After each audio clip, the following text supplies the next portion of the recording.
사도신경으로 우리 신앙을 고백하겠습니다. 나는 전능하신 아버지 하나님 천지의 창조주를 믿습니다. 나는 그의 유일하신 아들 우리 주 예수 그리스도를 믿습니다. 그는 성령으로 잉태되어 동정녀 마리에게 나시고 본디오 빌라도에게 고난을 받아 십자가에 못 박혀 죽으시고 장사된 지 사흘 만에 죽은 자 가운데서 다시 살아나셨으며 하늘에 오르시어 전능하신 아버지 하나님 우편에 앉아 계시다가 거기로 살아있는 자와 죽은 자를 심판으로 오십니다. 나는 성령을 믿으며 거룩한 공교회와 성도의 교제와 죄를 용서받는 것과 몸의 부활과 영생을 믿습니다. 아멘.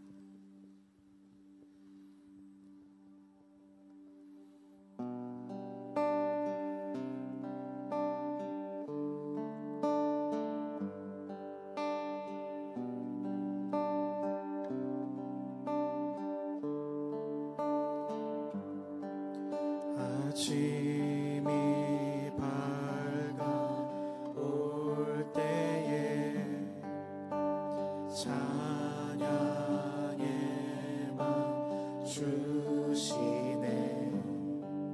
주를 향한 나의 찬양 주 마음 울리리. 아멘. 다시 한번 찬양합시다. 아침이 밝아올 때에 찬양의 맘 주시네.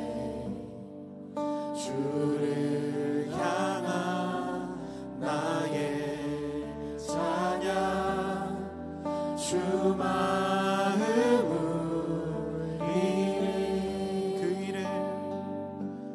그 이름 강하고 견고한 성루, 그 이름 나의 피난처 되시네. 그 이름 구원의 능력 되시니 온 열방이 다 찬양하네.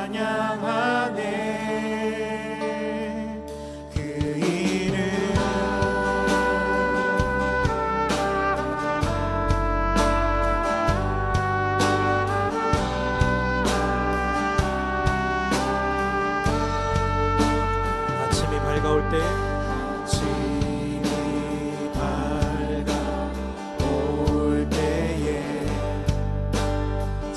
찬양의 맘 주신 주를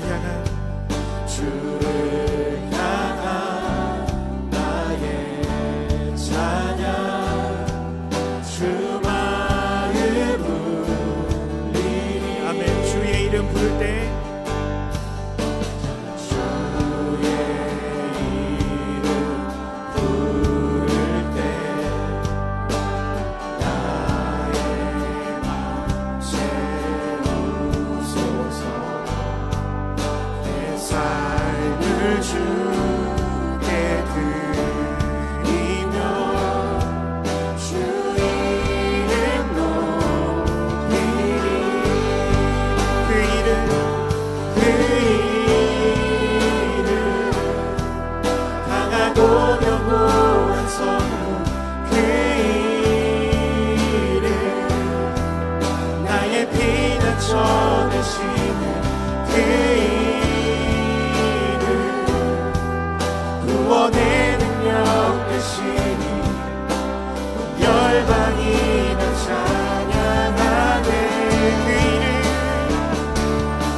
견고한 성루, 그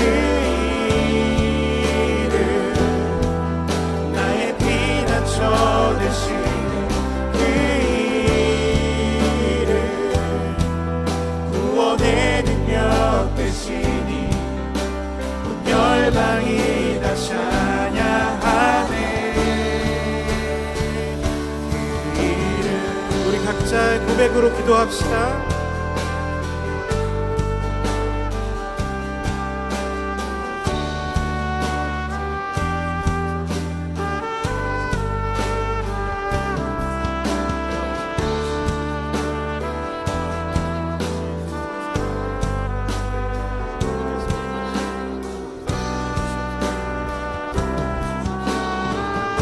다시 한번 찬양합시다. 그 이름, 그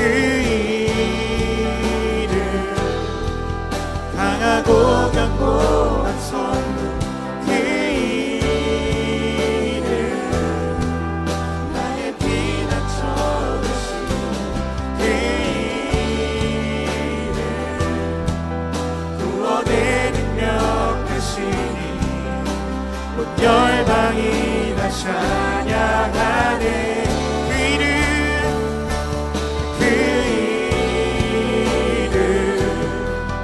강하고 견고한 성문, 그 이름, 나의 피난처 되시네. 그 이름, 구원의 능력 되시니 온 열방이 다 찬양하네. 그 이름. 아멘. 우리에게 주신 유일한 그분 예수님 이름만 찬양합시다. 할렐루야. 아멘. 우리 가능하시면 다 같이 일어나서 찬양할까요?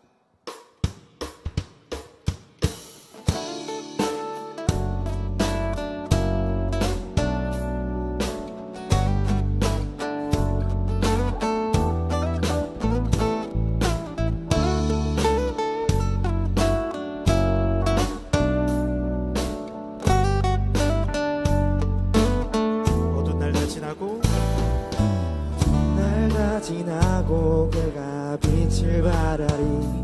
쓰러져가는 우리 영혼 주가 붙잡아 주시리. 우리 지지 않으리. 이 길에 끝이 있으리.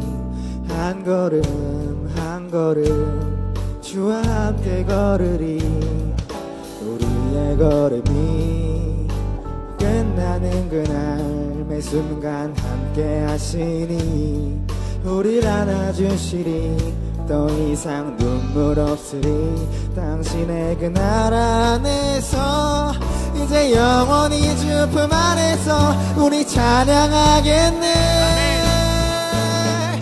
우리가 가는 이 길 세상이 미련하다 해도 우리는 주가 보여주신 그 한 소망이 있으니 어둠을 쫓아 그곳에 발들이질 못해. 당신의 나라에 우리 영원히 거하네.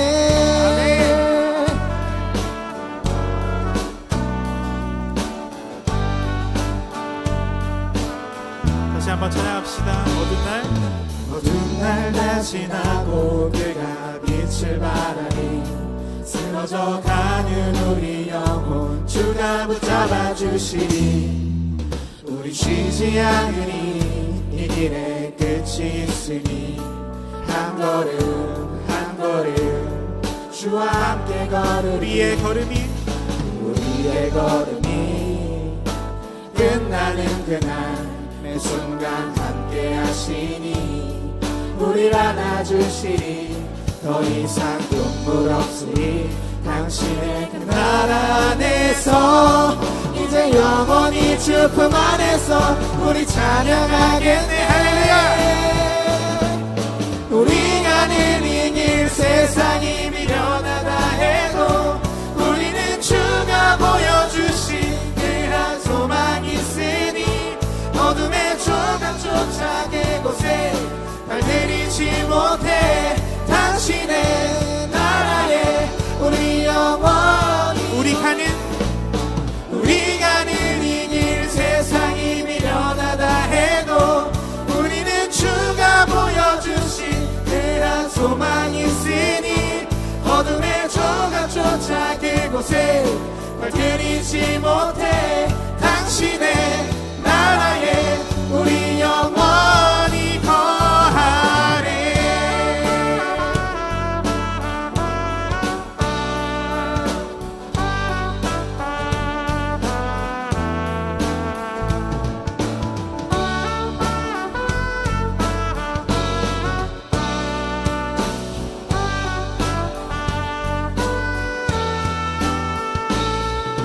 우리 가는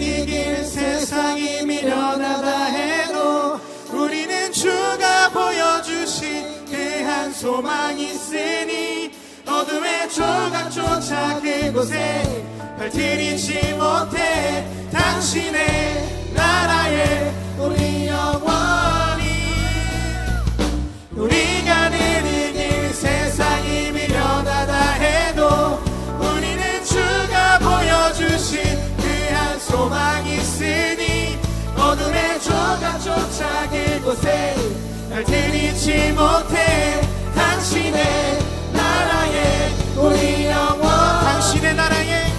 당신의 나라에 우리 영원히 거하네.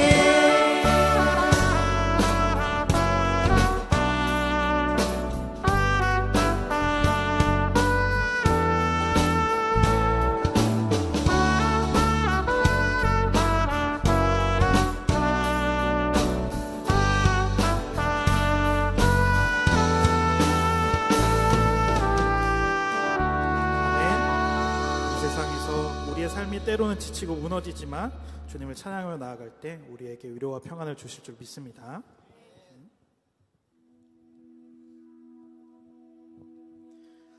우리 함께 손잡고 가세. 조금 느리고 어려울지라도 주님 부르신 그 감격 붙잡고 손잡고 함께 가세.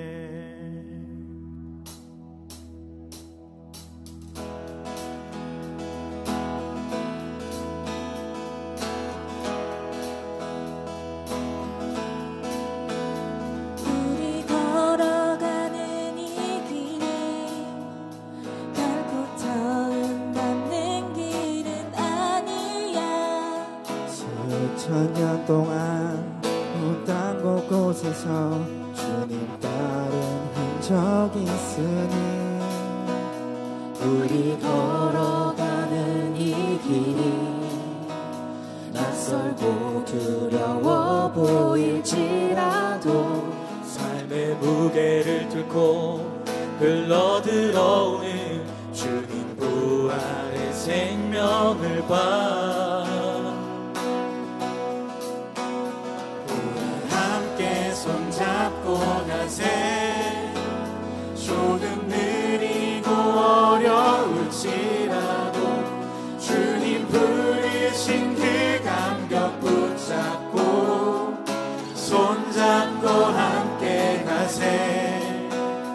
우리 함께 손잡고 가세. 때론 더디고 힘겨울지라도 주님 부르실 그날을 향하여 손잡고 함께 가세. 아멘.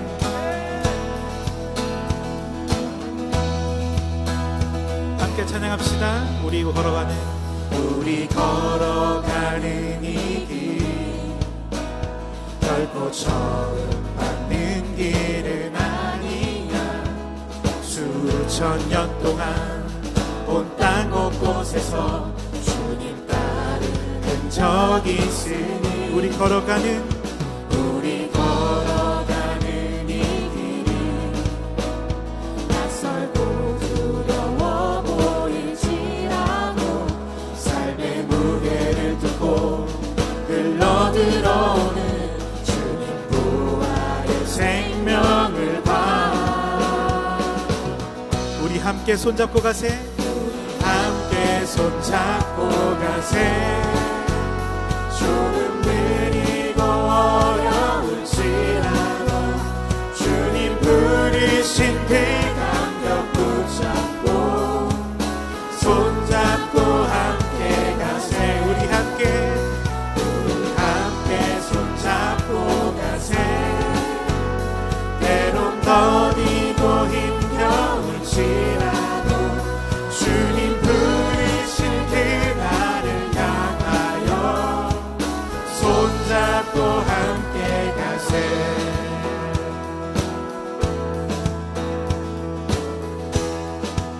우리 다시 한번 찬양합시다. 우리 걸어가는 이 길이 결코 전받는 일은 아니야. 수천 년 동안 온 땅 곳곳에서 주님 따른 흔적이 있으니 우리 걸어가는 이 길 낯설고 두려워 보일지라도 삶의 무게를 들고 흘러들어오는 주님 부활의 생명을 봐. 함께 찬양합시다. 함께 손잡고 가세. 조금 느리고 어려울지라도 주님 부르신 그 감격 붙잡고 손잡고 함께 가세. 우리 함께 손잡고 가세. 때론 더디고 힘겨울지라도 주님 부르신 그날을 향하여 우리 함께 손잡고 가세.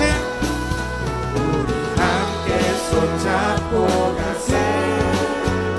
조금 느리고 어려울지라도 주님 부르신 그 감격 붙잡고 손잡고 함께 가세. 우리 함께 손잡고 가세. 때론 더디고 힘겨울지라도 주님 부르신 그날을 향하여 손잡고 함께 가세.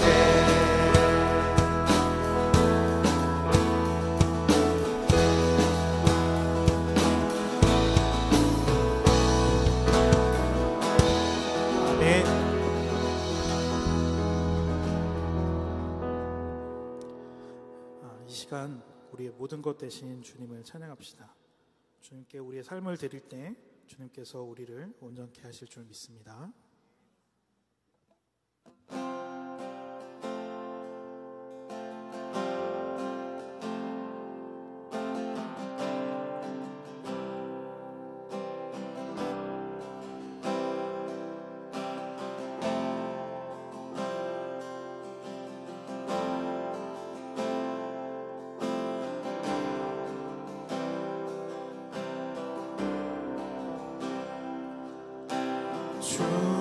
주를 영원히 손주게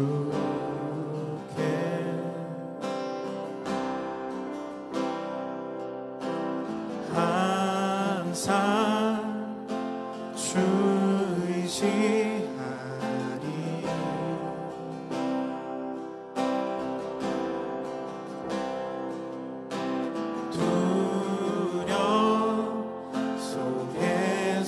날 건지사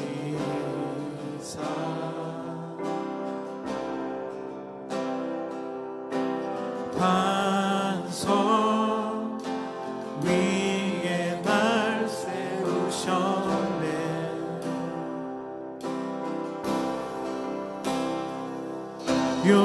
요동하지 않고 주를 나의 방패 힘과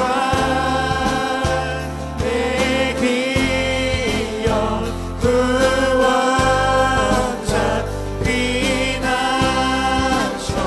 강한 성루 언제나 나의 도움 되시네.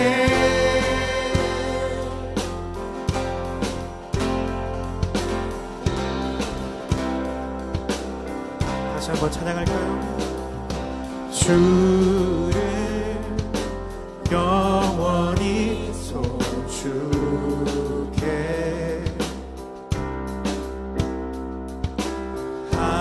항상 주 의지하리.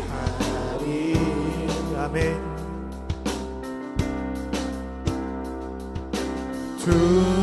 두려움 속에서 날 건지사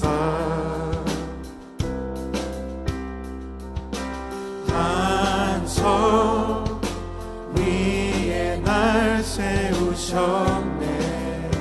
요동하지 않고 요동하지 않고 주를 고백하리. 나의 방패 힘과 내 기억 구원자 피난처 강한 선물 언제나 나의 도. 나의 방패 힘과 내 기억 구원자 피난처 강한 선물 언제나 나의 돈 되시네.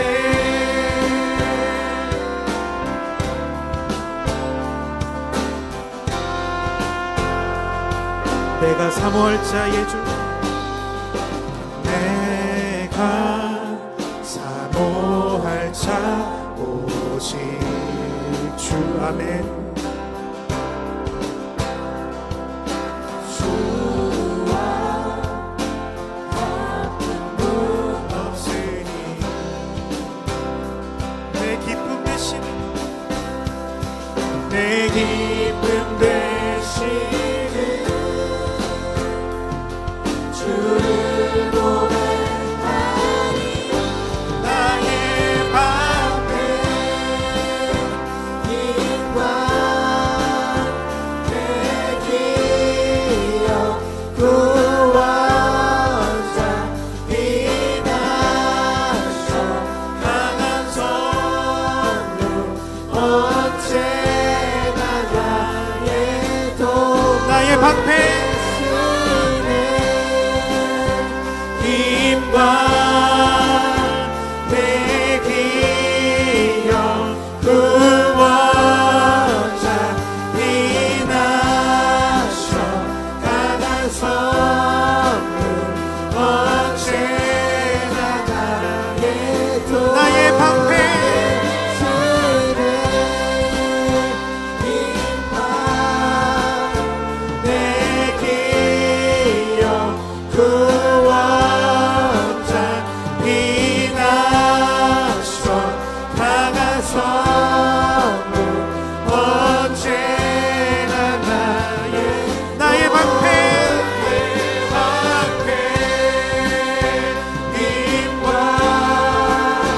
내 기억 구원자 피난처 강한 선물 언제나 나의. 우리 목소리로 찬양합시다. 방패 힘과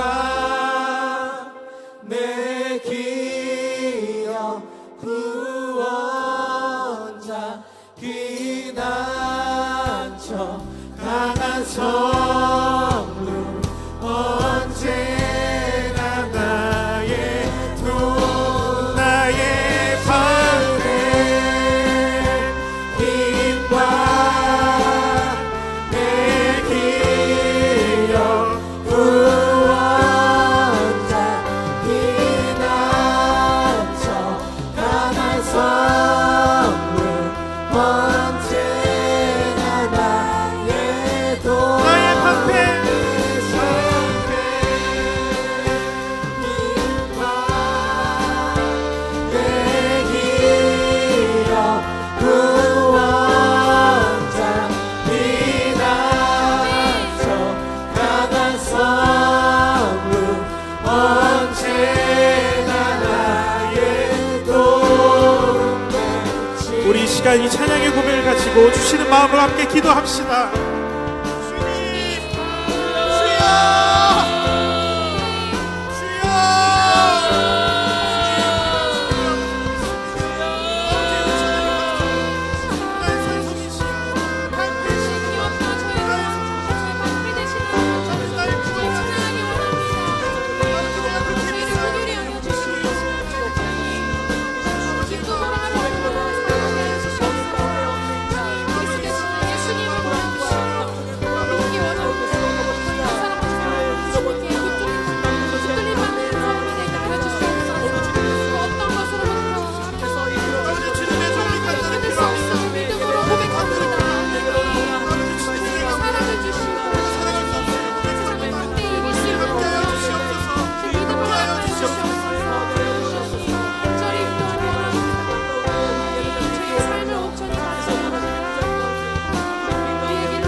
사랑과 은혜가 풍성하신 하나님 아버지, 오늘도 저희 청년부가 이렇게 모여 예배드릴 수 있도록 인도해 주심에 감사드립니다.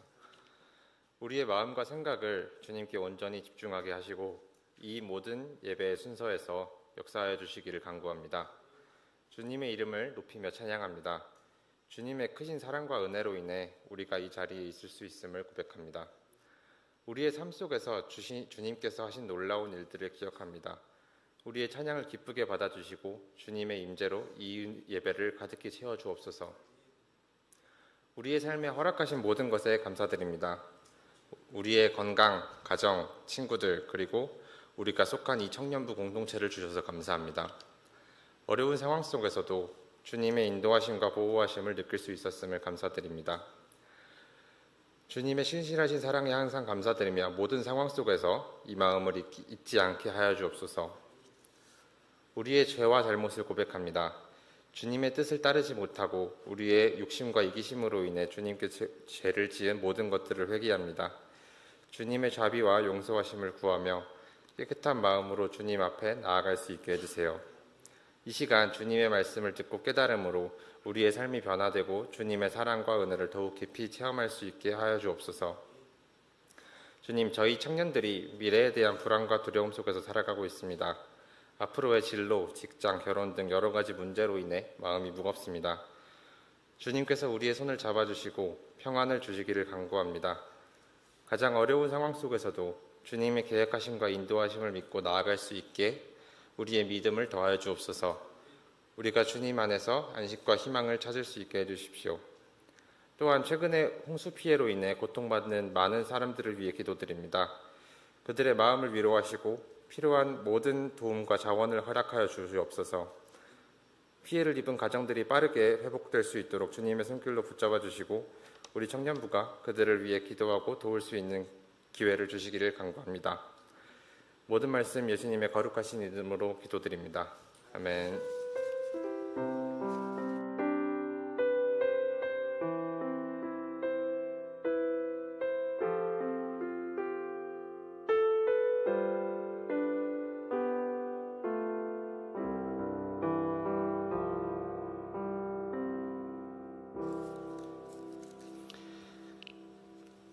오늘 우리 함께 나눌 하나님의 말씀은 예레미야 1장 1절에서 3절의 말씀입니다.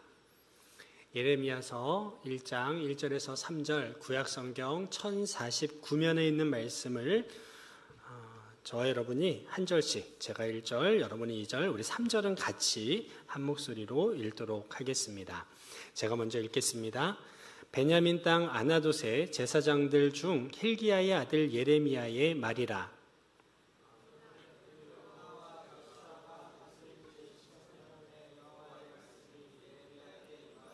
함께 읽습니다. 요시야의 아들 유다의 왕 여호야김 시대부터 요시야의 아들 유다의 왕 시드기야의 11년 말까지 곧 5월에 예루살렘이 사로잡혀 가기까지 임하니라. 아멘. 아멘. 오늘도 우리가 하나님의 말씀 앞에 우리 자신을 다시금 돌이키고 하나님의 말씀 앞에 우리 자신을 세워가는 이 시간 되기를 원합니다. 여러분, 한 주를 살아가시면서 어떻게 지내셨나요? 무엇에 기뻐했고 무엇에 슬퍼했고 무엇으로 인하여 염려하고 근심하셨는지요? 우리 한 주의 삶을 좀 잠시 돌아봤으면 좋겠습니다. 우리가 왜 하나님을 붙잡아야 하는지, 왜 하나님이 우리의 참 만족이 되시고 우리의 힘과 능력이 되실 수밖에 없는지, 우리의 삶의 한 주의 삶 속에서 우리의 연약함, 하나님 없이는 살아갈 수 없는 우리의 존재를 잠시 좀 생각해 봤으면 좋겠습니다. 하나님의 은혜로 또 한 주를 우리가 살았죠. 하나님의 은혜로 우리가 오늘을 또한 살아가고 있습니다. 이 시간 다시 한번 여러분께 간절히 원하고 권면드리는 것은 하나님이 여러분의 마음의 구멍난 부분들에 만족이 되어주시고 여러분의 마음의 위로가 되어주시고 여러분의 마음의 소망이 되어주시기를 간절히 바라고 원합니다. 오늘부터 시작해서 한 4주 정도 생각을 하고 있습니다. 예레미야서를 좀 함께 살펴보고자 합니다. 예레미야라는 이 책, 그리고 이 말씀, 이 말씀이 주는 여러 가지 의미들이 있는데 특별히 예레미야라는 사람에 대해서 좀 우리가 살펴보고, 예레미야라는 사람이 살았던 시대는 또한 어떠했으며 그가 하나님이 원하셨던, 하나님이 말씀하셨던 그 말씀을 따라 살아갔던 삶이 어떠했는지, 그 삶이 오늘 우리에게 주는 의미, 우리에게 시사하는 하나님의 사람으로 오늘을 살아가야 할 우리의 삶의 모습을 좀 돌아보고자 합니다. 우리가 흔히 이 예레미야를 이야기할 때 눈물의 선지자라고 이야기를 합니다. 왜 그가 하염없이 눈물을 흘릴 수밖에 없었을까요? 단편적으로 이 상황을 이해할 수 있는 표현은 이거인 것 같습니다. 외쳤는데 변하지 않습니다. 하나님이 하라 그래서 했는데 변하지 않습니다. 변하지만 않으면 다행인데 자신의 상황이, 자신의 삶의 여건이 점점점 악화되기 시작합니다.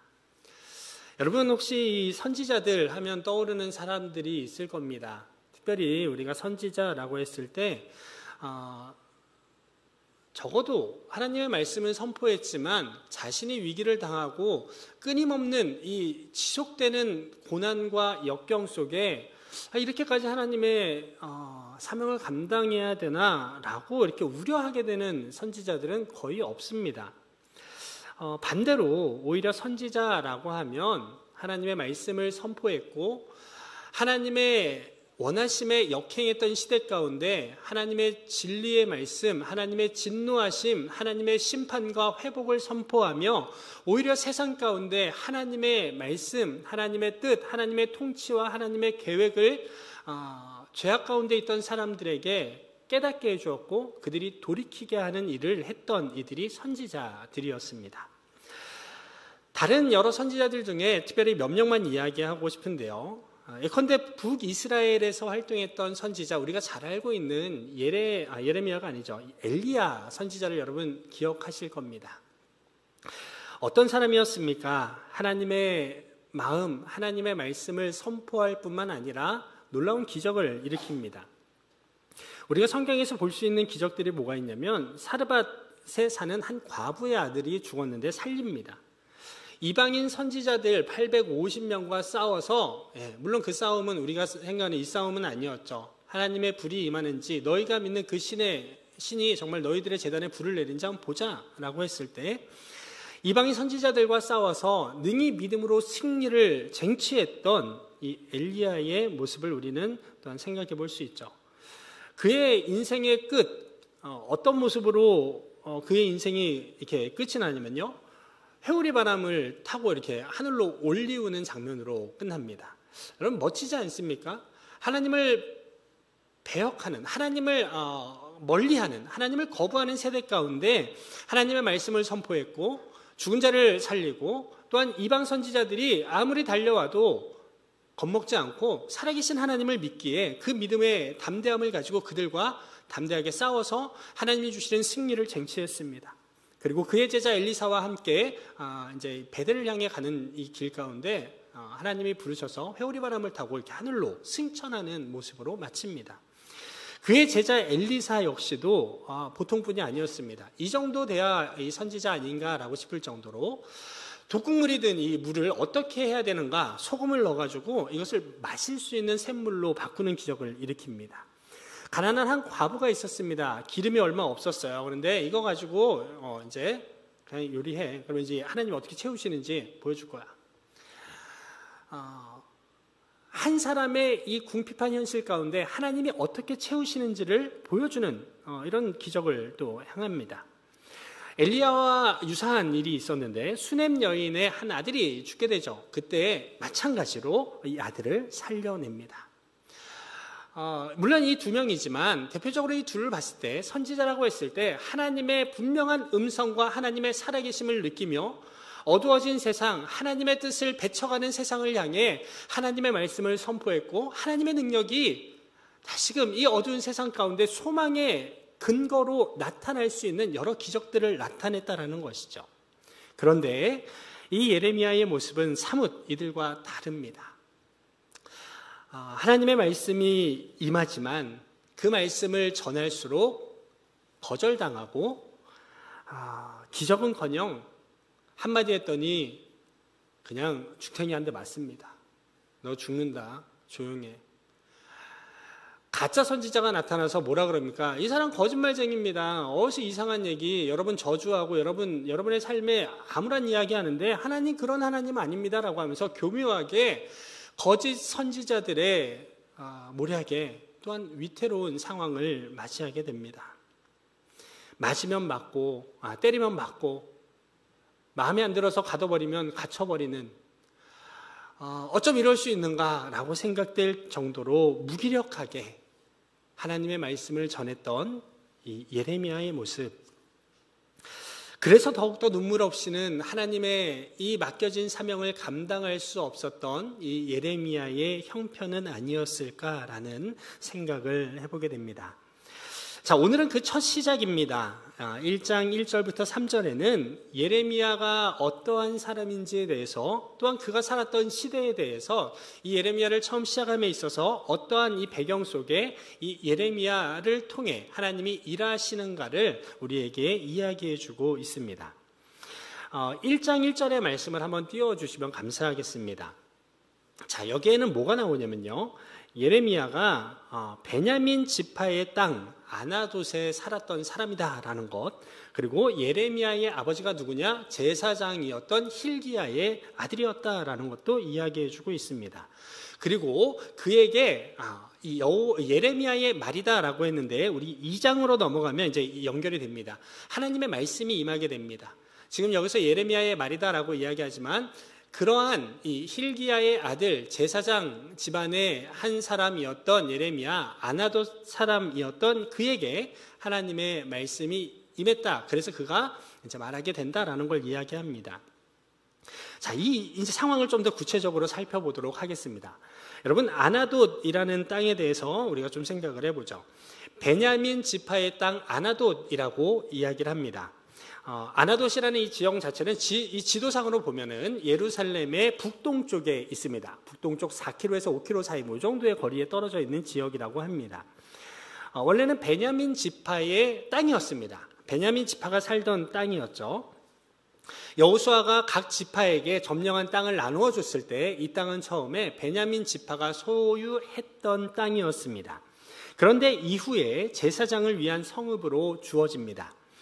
무슨 말이냐 하면 여호수아 21장에 보게 되면요, 이 레위 지파들, 레위 자손들이 그들의 대표 지도자들이 여호수아에게 찾아갑니다. 그리고 다른 지파의 지도자들을 찾아갑니다. 그래서 이 레위의 지도자들이 여호수아와 또한 다른 여타 이 지파의 지도자들에게 이러한 이야기를 합니다. 하나님께서 모세를 통해서 우리가 살 성과 가축을 먹일 목초지를 레위 지파에게 주라고 명령하셨는데 그 말씀을 안다면, 그 말씀을 이거 단순히 레위 지파에게만 준 게 아니라 모든 이 이스라엘 사람들에게 약속하신 하나님의 말씀이었기에 여호수아와 다른 지파의 지도자들에게 이스라엘 자손이 이 하나님의 말씀을 안다면 이 명령을 따라 우리 레위인들에게 땅의 일부와 목초지를 우리에게 주십시오라고 이야기를 합니다. 레위인들은 실제로 땅을 부여받지 못합니다. 왜냐? 레위인은 하나님으로부터 모든 것을 공급받는 존재입니다. 그래서 온전히 하나님만 예배하는 존재, 하나님을 예배하는 사역자로서의 삶으로 살아가라 말씀하셨죠. 그런데 그들이 살아갈 최소한의 삶의 공간을 하나님께서 약속하셨다라는 부분을 여기서는 이야기합니다. 그래서 이때 레위 지파에게 이제 이 땅을 분배합니다. 우리가 레위 지파라고 하면 모두가 이 제사장이라고 생각을 할 수 있는데 그렇지는 않습니다. 우리가 이 레위의 아들 3명이 있습니다. 고핫, 게르손, 고핫, 그리고 무라리, 이렇게 3명의 아들이 있습니다. 이 세 아들들이 하는 일은 각자 다릅니다. 예배를 섬기는 일로 함께 합니다. 그런데 특별히 고핫 자손이 그 가문이 제사장의 역할을 감당하게 됩니다. 우리가 고핫 자손이라고 하니까 잘 모르는데 이 자손의 대표적으로 이 제사장이 누구냐? 바로 아론입니다. 아론 제사장을 이야기할 때 우리가 고핫 가문의 이 대표적인 우리가 아는 제사장이라고 이야기할 수 있죠. 제비를 뽑아서 이제 누구에게 땅을 줄 것인가라고 했더니 고앗 가문에게 먼저 땅을 분배하게 됩니다. 그때 그러면 이제 이 땅을 주면서 이런 기록이 나옵니다. 여호수아 21장 10절 이후로 이제 땅의 분배 이야기가 나오는데, 특별히 여호수아 21장 18절 상반절에 보면 이렇게 기록을 합니다. 아나돗과 여기에 딸려 있는 목초지, 그리고 이제 다른 이제 나오죠. 알몬과 여기에 딸려 있는 목초지 이야기하면서 아나돗이라는 지역이 언급이 됩니다. 다시 말해 베냐민 지파가 먼저 소유했던 분배받았던 땅이었는데, 그 땅에 하나님께서 택하신 이 레위인들이 살 수 있는 또 다른 이 땅의 일부분을 이렇게 허락을 하면서 그 중에 하나의 땅이 바로 아나돗이었다라는 것을 우리가 알 수 있죠. 그러므로 아나돗이라는 이 표현을 할 때 오늘 본문처럼 베냐민 땅이라고 하는 말이 바로 그런 의미라는 것이죠. 먼저 주어진 이 소유한 이 사람들은 베냐민 지파 사람들이었다. 그런데 그들이 이후에 이 사건을 통해서 이 레위 지파가 하나님께서 약속하신 이 부분을 달라라고 해서 받게 된 땅, 그래서 여기에 있는 아나돗의 제사장들이라고 이야기하는 것은 바로 이런 역사적인 배경 속에 이야기하는 것이다 라고 우리가 할 수 있습니다. 자, 그렇게 하고 나서 이제 이 아나돗 출신 제사장 집안이라고 이야기를 우리가 하는데, 그러면 여기서 좀 더 나가서 이렇게 한번 생각을 해보죠. 그러면 아나돗 출신 제사장 집안은 어떤 제사장 집안이냐라는 것도 우리가 좀 살펴볼 필요가 있습니다. 아나돗이란 땅에 대해서 알았다면 그 땅에 사는 제사장 집안은 어떤 집안인가라는 걸 우리가 생각해 볼 텐데, 이것이 이제 어디에 나오냐? 구체적으로 나오기 전에 이 단서를 우리가 찾을 수 있는 말씀이 나옵니다. 사무엘상 22장에 이제 등장을 하는데, 아비아달이라는 대제사장이 등장을 하게 됩니다. 그에 대해서는 그의 할아버지는 아히둡이라는 분이었고 그의 아버지는 아히멜렉이라는 분이었습니다. 다 대제사장 집안이죠. 자, 그런데 이 아비아달이 등장을 합니다. 아비아달은 누구였냐면 사울과 다윗이 통치할 때에 대제사장으로 직무를 감당했던 사람이었습니다. 마가복음 2장 25절에서 26절에도 예수님께서 다윗 당시에 아비아달과 연관된 일화를 언급을 하세요. 이런 겁니다. 너희는 다윗 왕과 그 일행이 굶주렸을 때 한 일을 읽어보지 못했느냐? 아비아달이 대제사장으로 있을 때 다윗은 하나님의 전에 들어가서 제사장 외에는 아무것도 먹을 수 없는 진설병을 먹었다라고 이야기를 합니다. 안식일에 뭔가를 먹었다라는 거죠. 이게 밀을 이렇게 해서 그러니까 자신의 어떤 노동력을 동원해서 먹을 것을 먹었던 예수님의 제자들에게 이야기할 때 이 이야기를 하면서 이제 어떤 이 예수님의 제자들과 예수님께 태클 걸려고 했던 이 유대인들을 향해 이 하나의 일화를 언급합니다. 자, 이 이야기를 봤을 때 아비아달이라는 이 인물이 누구인가인지 좀 더 살펴볼 필요가 있습니다. 왜 이 사람이 아나돗 출신의 제사장과 관련이 있는가 우리가 좀 생각을 해볼 텐데, 사무엘상 21장에는요 아비아달의 아버지 아히멜렉이 사울에게 쫓기던 다윗을 도와주었던 일이 기록이 됩니다. 사울이 그냥 다윗이 못마땅한 거죠. 미웠던 거죠. 악령이 씌웠던 거죠. 그래서 다윗을 죽이고자 이제 했습니다. 그런데 이 다윗이 이제 이 아히멜렉을 만났을 때에 다윗을 돕습니다. 무기를 제공해주고 먹을 것을 제공을 해줍니다. 이에 대해서 이제 소문을 알게 되고 어떻게 보면 정탐꾼 같은 사람이 있었어요. 뿌락지 같은 사람이 있어가지고 사울에게 이야기합니다. 저 아히멜렉이 다윗을 도와줬습니다. 칼도 주고 먹을 것도 주고. 그래서 사울이 묻습니다. 너 그랬지? 그런데 참 놀라운 건요, 이 아히멜렉이 겁먹지 않습니다. 내가 할 도리를 다 했습니다. 그러니까 부인하지 않고 이야기합니다. 당당하게 사울에게 이야기합니다. 그러고 나서 어떤 일이 일어났느냐? 사울이 가만히 두지 않았죠.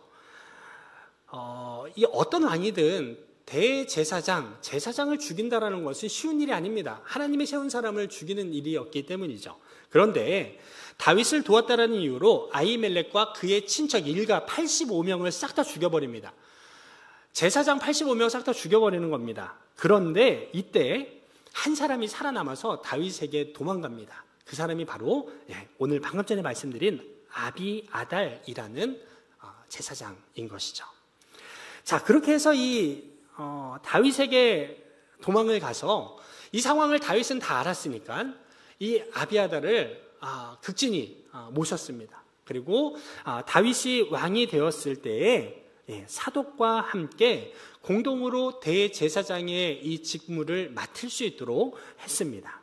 자, 그러고 나서 사무엘 하 15장에 가면요, 다윗의 아들 압살롬이 반역을 일으킵니다. 그때 어떤 일이 일어났냐? 아비아달이 다윗의 편에 서서 이 반역 가운데서도 다윗을 향해 충성된 모습을 보이게 됩니다. 자, 그러고 나서 시간이 좀 지나요. 시간이 지나서 열왕기상이죠. 열왕기상 1장에 보면 다윗이 나이가 많아 이제 늙었어요. 늙어가지고 몸이 차갑습니다. 이 기력이 다 새버린 그때에 이 아비아달에게 한 가지 중요한 이 선택의 기로에 놓이게 되는 사건이 나타납니다. 그건 다른 것이 아니라 다윗이 힘이 없을 때에 다윗의 넷째 아들이었던 아도니아가 반란을 일으키는 사건이 등장을 했습니다. 예전에 제가 작년에 한번 이 부분을 설교를 했었는데 하나님의 방법이 아닌 그냥 눈으로 보이는 환경 상황에서는 마땅히 이 아도니아가 왕위를 차지하는 것이 맞습니다. 그러나 하나님의 질서가 아니었죠.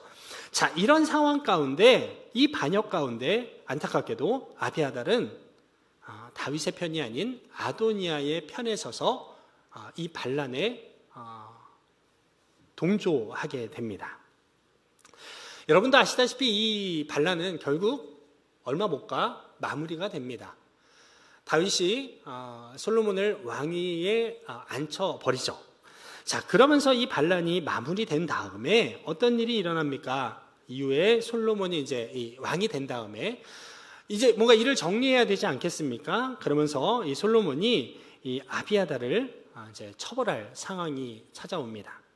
자, 그런데 이 열왕기상 2장 26절에서 그렇게 반란을 일으켰던 이 아도니아에게 힘을 몰아주었던 아비아달에게 솔로몬이 다음과 같이 이야기합니다. 한번 자막을 띄워주시면 제가 읽어드리겠습니다. 현대인의 성경으로 읽어드립니다. 당신은 고향 아나돗으로 돌아가시오. 당신도 마땅히 죽어야 하겠지만 내가 오늘은 죽이지 않겠소. 이것은 내 아버지께서 생존해 계실 때 당신이 여호와의 법궤를 맡았던 제사장이었고 또 내 아버지께서 고난을 당하실 때 당신도 아버지와 함께 고난을 받았기 때문이요 라고 말을 합니다. 자, 여기서 여러분 보셨죠? 네. 수많은 이 제사장 가문이 있었습니다. 땅을 부여받은 이 제사장 집안들이 이렇게 있었죠. 물론 이제 대표적인 것은 고앗의 가문이었지만 다 나뉘어서 또 살게 됐죠.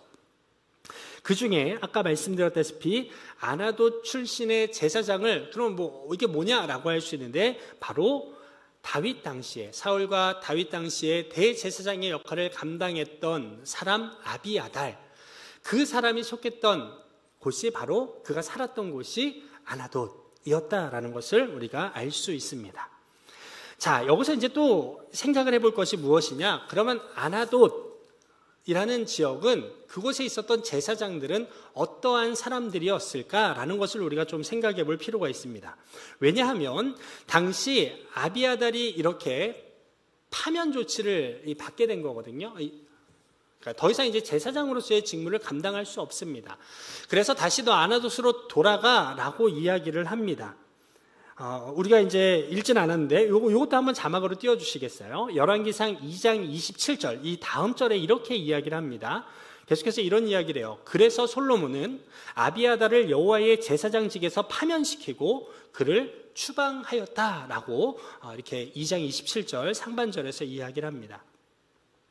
이제 더 이상 아나돗 출신의 제사장, 적어도 아나돗 출신의 제사장이었다고 하면 그래 우리 아비아달이 있지라고 자랑할 만한 무언가가 있었다면 이제는 그는 제사장직에서 파면을 당하게 됩니다. 이제 더 이상 아나돗 출신의 제사장은 더 이상 명함을 내밀 수 없는 몰락한 변방의 한 지역에 있는 그저 제사장뿐이다라는 것을 우리가 생각해 볼 수 있죠. 그래서 이 대부분 많은 학자들이 이렇게 이야기합니다. 아비아달 이후로 아나돗 출신의 제사장들은 제사장의 이 직무를 감당하지 않았을 것이다 라고 이야기합니다.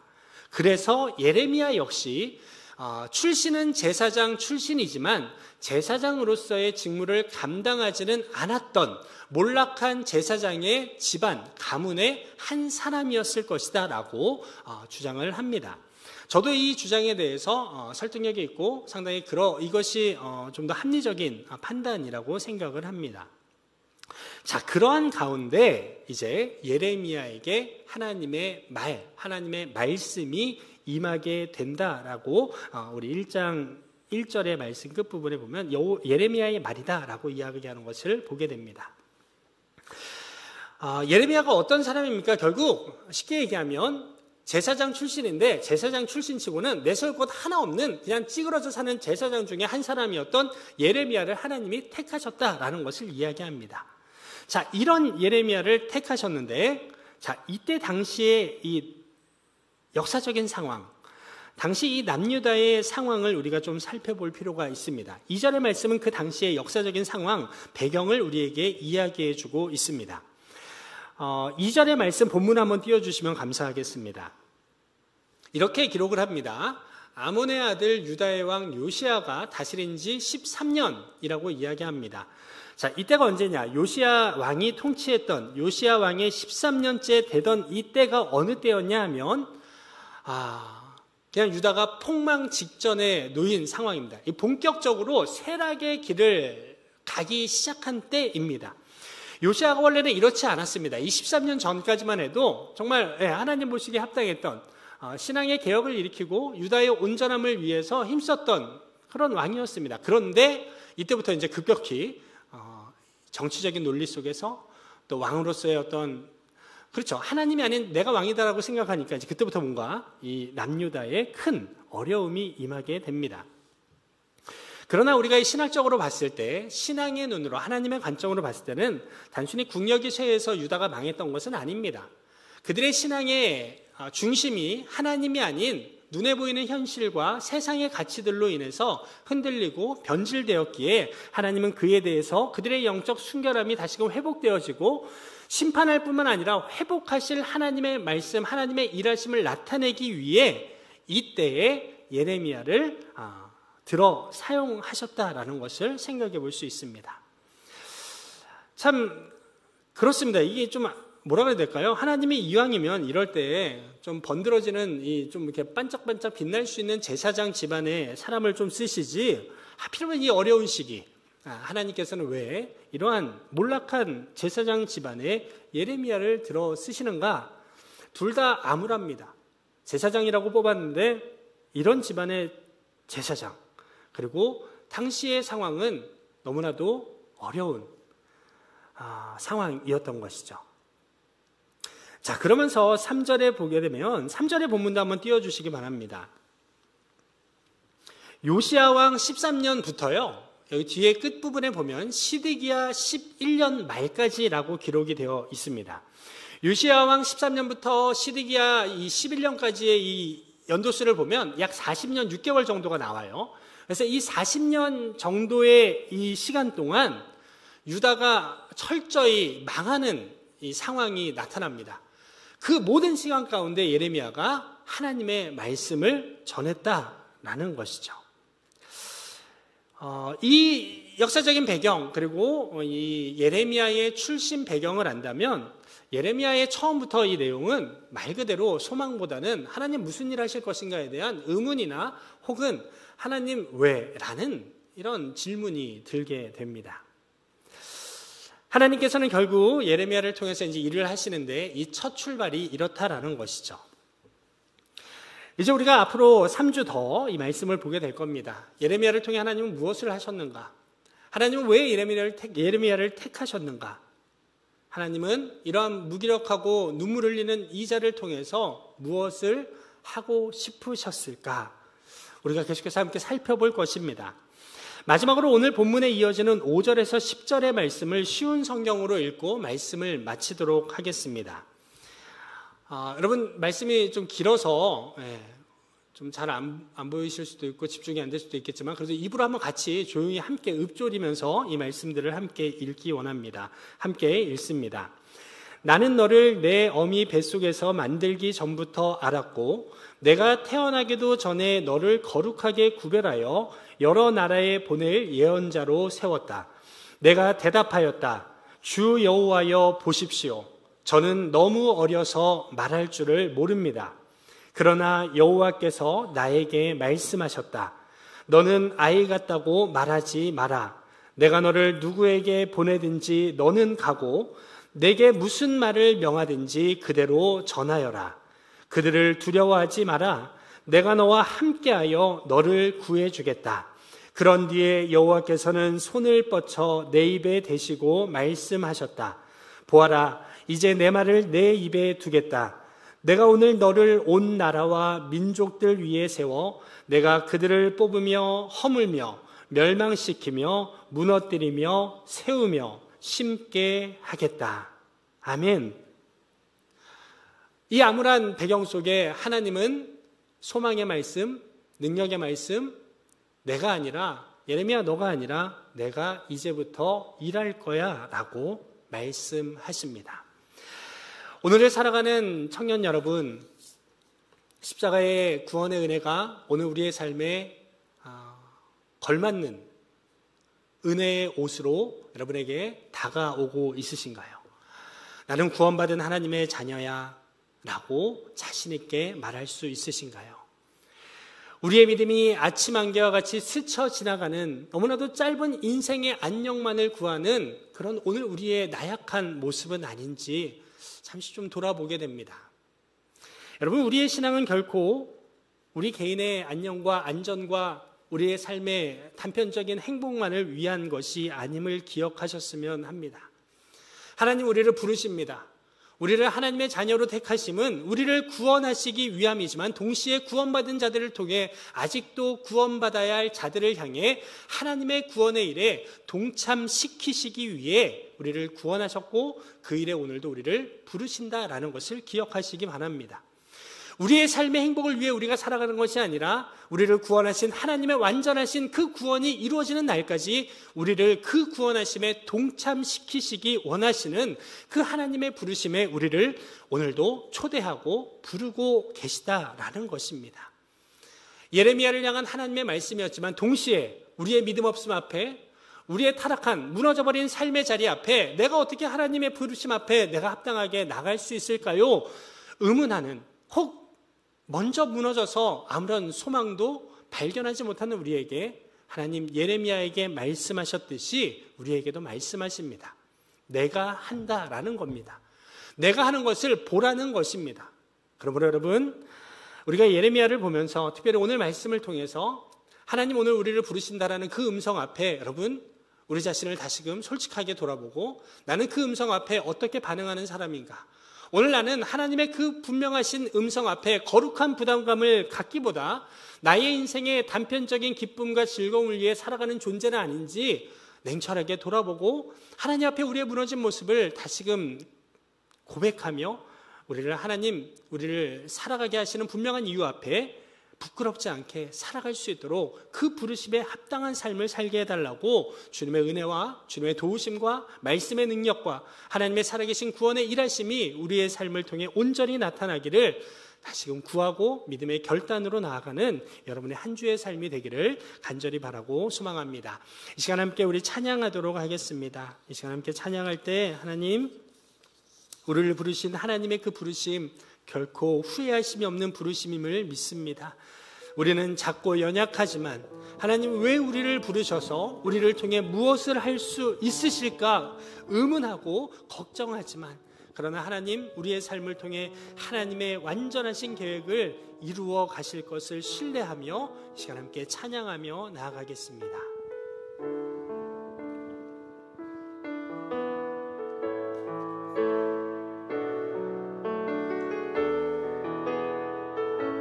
하나님의 부르심에는 후회하심이 없네. 내가 이 자리에 선 것도 주의 부르심 것이라. 하나님의 부르심에는 결코 실수가 없네. 나를 부르신 하나님의 신실하심을 믿네. 날 부르신 뜻, 날 부르신 뜻, 내 생각보다 크고 날 향한 계획, 나의 지혜로 측량 못하나. 가장 좋은 길로, 가장 안전한 길로 오늘도 날 이끄신 믿네. 작은 나를 부르신, 작은 나를 부르신 뜻을 나는 알 수 없지만 오직 감사와 순종으로 주의 길을 가노라. 때론 내가 연약해져도 주님 날 도우시니 주의 놀라운 그 계획을 나는 믿으며 살리. 아멘. 날 부르신 뜻, 날 부르신 뜻, 내 생각보다 크고 날 향한 계획, 나의 지혜로 측량 못하나.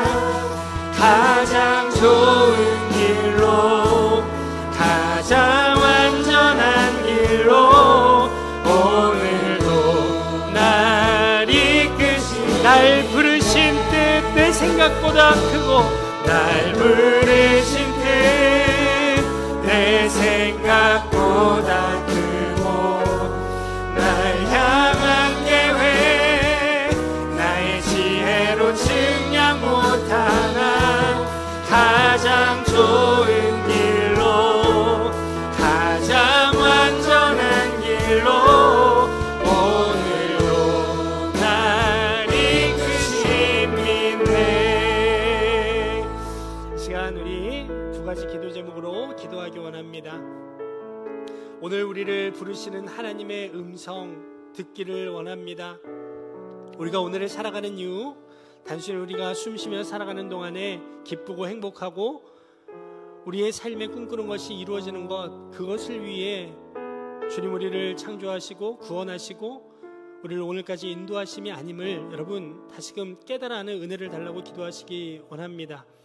우리를 구원하신 은혜, 그 은혜를 통해 하나님 원하시는 것, 하나님 우리를 구원하실 뿐만 아니라 하나님의 구원의 완성을 위해 오늘도 그 구원의 도구로 우리를 동참시키시는 하나님의 그 뜻을 온전히 이해하고 그 뜻 앞에 거룩한 부담감으로 하나님, 우리의 연약한 인생 주님이 원하시면 하나님의 구원을 위해 하나님의 영광에서 멀어지고 죄악과 우상 숭배와 생명이 없는 것을 향해 모든 것을 내어 바치게 하는 세상의 썩어짐 가운데 하나님의 음성, 하나님의 생명, 하나님의 구원을 선포하는 자로 살아갈 수 있는 믿음의 결단과 사모함을 주셔서 우리가 살아가는 이 청년의 때가 우리의 꿈을 넘어 우리의 삶을 통해 이루시는 하나님의 꿈이 이루어지는 놀라운 삶을 살아가는 우리의 삶이 되게 해달라고 이 시간 함께 주님 앞에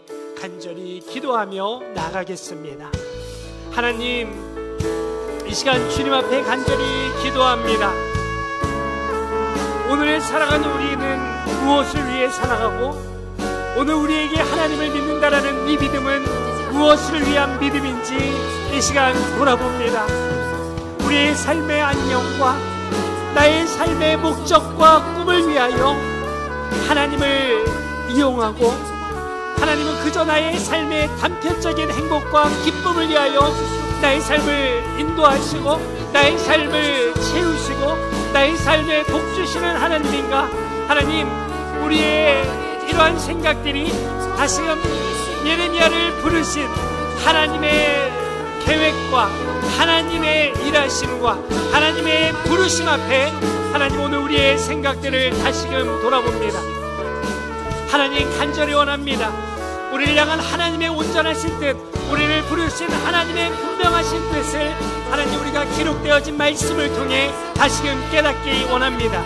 우리를 구원하시는 하나님, 우리를 구원하셔서 이 세상 가운데 행복하게 살아가라 말씀하지 않으시고 하나님의 영혼을 사모하며 꿈꾸며 이 땅 가운데서도 하나님의 구원의 기쁨을 누리게 하시되 우리뿐만 아니라 하나님의 구원의 계획이 온전히 이루어지는 그날까지 우리를 통해 하나님의 구원의 완성을 이루시기 원하시는 하나님의 그 구원의 완성을 향한 부르심 앞에 하나님 온전히 우리 자신을 내어드리는 우리 사랑하는 청년들 될 수 있도록 은혜를 내려 주옵소서.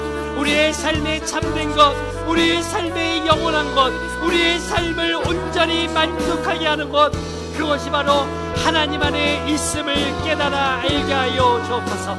하나님 그리하여서 우리의 죄악과 우리의 연약함과 믿음 없음 앞에 하나님 우리가 과연 주님의 이 부르심 앞에 합당할까 고민하고 염려하며 마음이 작아지지만 그러나 주님 말씀하셨듯이 우리의 힘이 아니요 우리의 능력이 아니요 하나님께서 우리를 작정하셨고 우리를 통하여 하나님께서 말씀하실 때마다 순종하여 나갈 때 우리의 연약함 가운데서 하나님의 놀라운 일들이 이 어두운 세상 가운데 나타나고 하나님의 놀라운 변화가 하나님의 구원의 완성이 이루어질 것을 하나님 예레미야에게 말씀하셨듯이 오늘 우리에게도 말씀하여 주옵소서. 아니 오늘도 우리에게 말씀하시는 주님의 음성 앞에 순종하여 살아가는 하나님 구별된 청년들로 살아갈 수 있도록 은혜를 더하여 주옵소서. 하나님 참으로 연약합니다. 세상의 끊임없는 즐거움과 쾌락과 우리의 삶의 원함을 추구하는 우리의 죄악된 연약한 죄의 본성을 주님께 고백하오니 하나님 우리를 불쌍히 여겨주셔서 우리의 힘이 아니요 우리의 연약함을 인정할 때 우리 안에 일하시는 하나님의 능력이 하나님의 온전하심을 추구하며 하나님의 구원의 완성을 향한 일하심 앞에 우리의 삶이 온전히 쓰여지기를 갈망하는 믿음의 온전함이, 믿음의 순결함이, 믿음의 하나님의 원하시는 믿음의 감동과 믿음의 결단이 우리 안에 나타날 수 있도록 임하여 주옵소서. 오 주님 임하여 주시되 우리 사랑하는 청년들의 이 청년의 모든 삶의 여정이 하나님 보시기에 하나님의 영광을 드러내며 주님의 기쁨이 되어지는 우리 청년들의 인생이 될 수 있도록 은혜를 내려 주옵소서. 주님 감사합니다. 하나님 감사합니다. 우리는 연약하지만 우리가 어찌 하나님의 크신 일을 우리의 삶으로 나타낼까? 우리의 죄악됨만 바라보게 되지만 다시금 말씀을 통해 예레미야에게 그러하셨듯이 보잘것없는 우리 하나님이 택하셔서 하나님의 놀라운 뜻을 향한 하나님의 영광의 도구로 우리를 택하신다라는 이 소망의 사실을 붙잡고 다시금 주님께 기도합니다. 하나님 우리 사랑하는 이문동교회 청년부 지체들 이 청년의 때를 살아갈 때 세상의 단편적인 기쁨과 우리 인간의 죄악된 습성을 따라 삶의 유익만을 구하는 연약함에서 다시금 돌이키게 하여 주옵소서. 하나님의 원하심, 하나님의 구원의 완성을 향한 이 시대를 향한 주님의 음성을 듣고 깨닫고 이 세상을 향해 담대하게 하나님의 뜻을, 하나님의 마음을, 하나님의 말씀을 전하고 그 말씀을 따라 우리의 삶을 온전히 살아내는 믿음의 청년들, 믿음의 자녀들 될 수 있도록 하나님 날마다 주의 성령으로 인도하시고 세임과 능력을 허락하여 주옵소서. 우리는 연약하나 주님 강하시기에 다시금 소망 붙잡고 나가오니 한 주의 삶 가운데 믿음을 택하고 주님께 우리의 연약함을 아뢰며 하나님의 능력을 인정하며 나갈 때 우리의 삶을 통해 이루시는 하나님의 크신 일들을, 구원의 일하심들을 우리의 삶으로 목도하는 은혜가 넘쳐나게 하여 주옵소서. 우리를 통해 일하시는 주님 감사합니다. 우리를 통하여 오직 하나님 홀로 영광받아 주옵소서. 감사드리며 예수님의 이름으로 기도드립니다. 아멘. 아멘.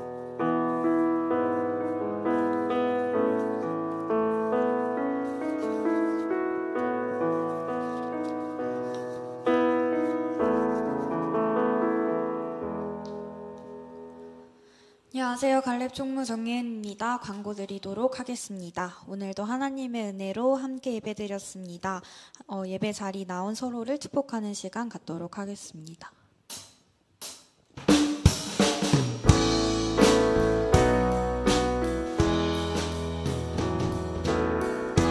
하나님의 사랑이 당신의 삶 가운데 가득하기를 축복합니다. 하나님의 은혜가 우리 가운데 가득하길 기도합니다. 가득하길 기도합니다. 가득하길 기도합니다.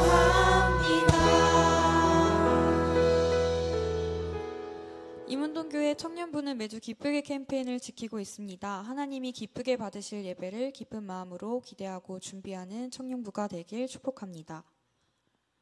유튜브에 임운동교회 혹은 임운동교육부를 검색하시면 실시간 보기가 가능합니다. 특순으로 예배를 섬겨주실 분들은 일주일 전 임원에게 말씀 부탁드립니다.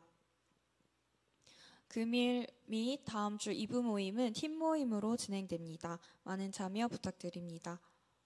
청년부 정기기도회가 토요일 오전 9시 30분 권사실에서 진행됩니다.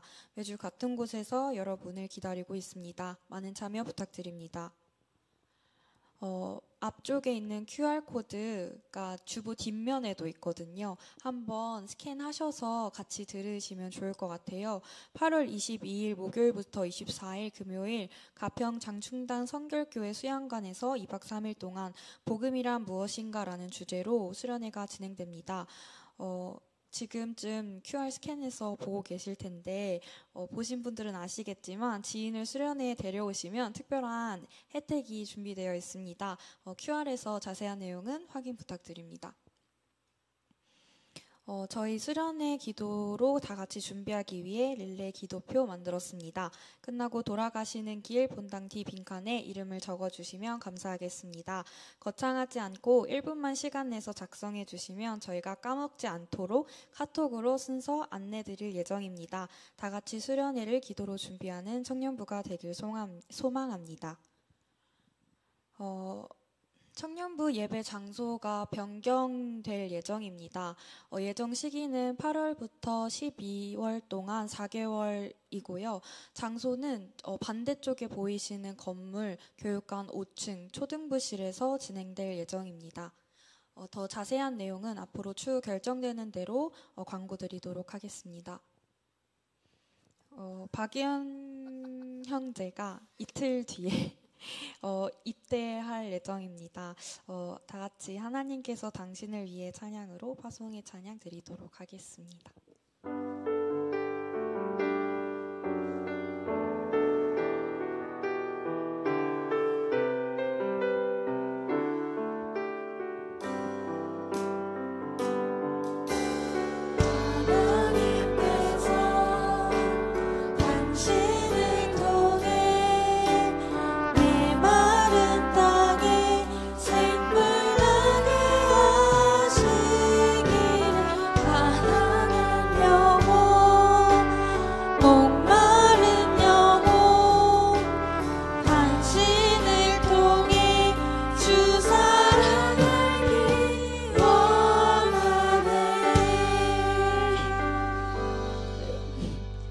기도해 주시고 기도를 하려고 앞에 쳐다봤는데 소름 끼치는 장면이 펼쳐졌습니다. 지난번에 변지용 형제가 갈 때도 그분이 오셨어요.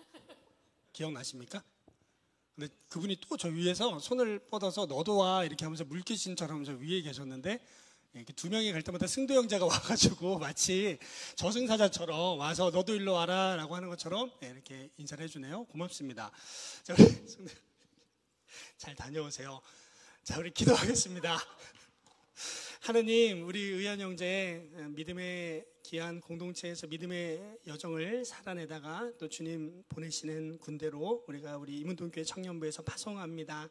하느님, 가서 돌아오는 모든 시간 가운데 동행하여 주시고 새로운 환경 가운데 잘 적응하고 또한 새로 만나는 사람들에게 좋은 만남의 축복이 되어지는 존재로 군생활할 수 있도록 은혜 내려 주옵소서.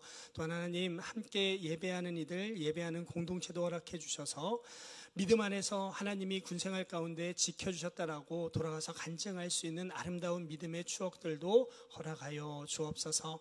두고 가는 우리 가정 부모님 기억하여 주시고, 염려하고 걱정하는 마음들 위로하여 주시고, 더욱더 기도로 우리 의연 형제를 위해서 기도하고, 또한 주님의 은혜를 간절히 구하는 우리 가족들 될 수 있도록 또한 은혜 내려 주옵소서. 모든 여정, 모든 시간들 속에 주님께서 함께하여 주실 줄 믿고 감사드리며 예수님의 이름으로 기도드립니다. 아멘. 이상으로 광고 마치고 봉헌 드리도록 하겠습니다. 가능하신 분들은 자리에서 일어나 주시기 바랍니다.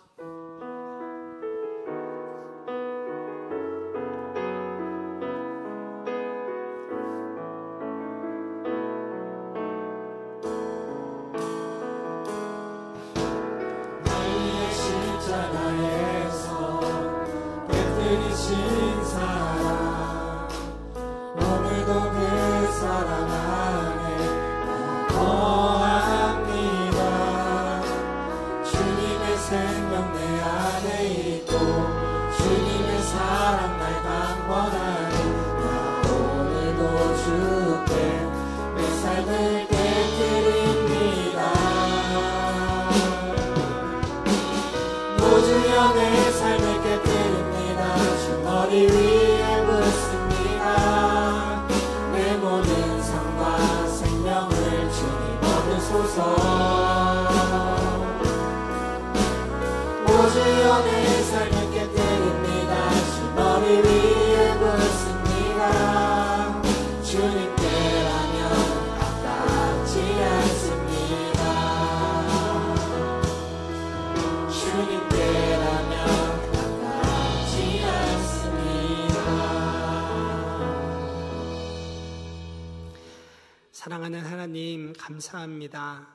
우리가 살아가는 삶의 모든 것 주님께서 베풀어 주시고 공급해 주셔서 오늘까지 우리가 살아갈 수 있었음을 다시금 고백하며 인정하며 주님 앞에 감사드립니다. 하나님, 그 마음을 담아 이 시간 예물을 드렸습니다. 주님이 예물을 기쁘게 받아주시고 우리가 드리는 이 예물 속에 우리의 마음도 담아 드리게 하여 주옵소서. 하나님, 우리 사랑하는 청년들에게 은혜를 더해 주시기를 원합니다. 우리에게 주신 하나님의 그 사랑과 은혜가 얼마나 크고 놀라운지 그 은혜의 풍성함을 우리의 일상 가운데 온전히 깨닫고 누리며 살아가는 우리 모든 청년들 되게 하여 주셔서 그 은혜에 반응하여 물질뿐만 아니라 우리의 삶도 주님의 영광을 위해 기꺼이 드리는 주님 앞에 산제물이 되어 살아가는 우리 사랑하는 청년들 될 수 있도록 은혜에 더하여 주옵소서. 하나님, 삶의 여러 곤고함으로 또한 경제적인 어려움으로 주님의 은혜를 구하며 살아가는 우리 청년들의 삶의 자리를 기억하여 주옵소서. 하나님, 몸과 마음의 아픈 이들 또한 경제적인 어려움 속에 어떻게 살아가야 할지 걱정하며 근심하는 이들, 말할 수 없는 죄의 문제 가운데 허덕이며 하나님의 소망을 발견하지 못하는 이들, 하나님, 우리 사랑하는 청년들의 모든 삶의 자리자리마다 이 시간 찾아가 주셔서 우리를 건지시고 도우시며 회복하시는 하나님의 은혜를 온전히 경험할 수 있도록 이 시간 우리의 삶에, 각자의 삶에 찾아가 주시고 회복의 은혜로 함께하여 주옵소서. 하나님, 우리가 또 한 주를 살아갈 터인데 한 주를 살아감에 있어서 우리의 삶에 예비하신 은혜로 채우시고 우리의 삶을 이끌어 가시는 그 하나님의 은혜를 온전히 매 순간순간 느끼며 살아갈 수 있도록 한량없는 은혜로 함께하여 주옵소서. 우리의 공급자 되신 주님께 감사드리며 예수님의 이름으로 기도드립니다. 아멘.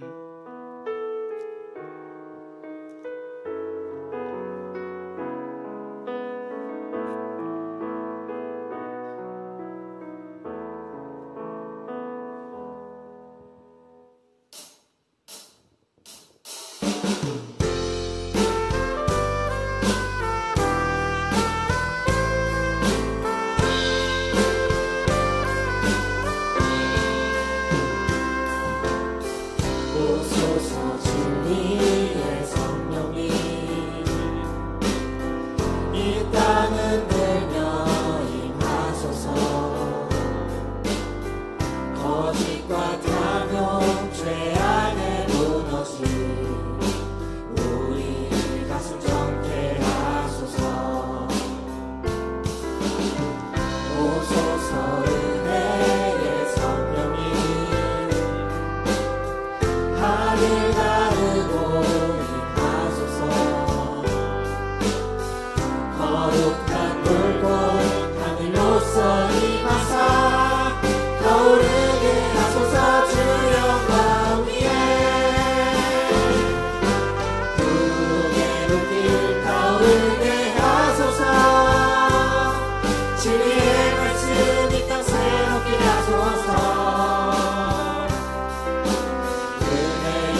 치유하며 행진하는 영광의 그날을 주소서.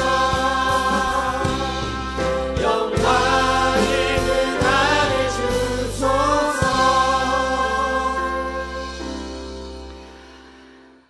우리의 생명의 살 길이 되어주신 예수님의 은혜와 구원의 주관자 되시는 하나님의 사랑과 성령님의 사귐과 동행하심이 개인의 안녕을 위한 신앙을 넘어 이 시대를 향한 하나님의 부르심에 순종하여 살아가기를 다짐하는 사랑하는 이문동교회 청년 지체들과 함께 예배하는 성도들 가운데 그들이 살아갈 구원의 여정 속에 영원히 함께 하시기를 간절히 축원하옵나이다.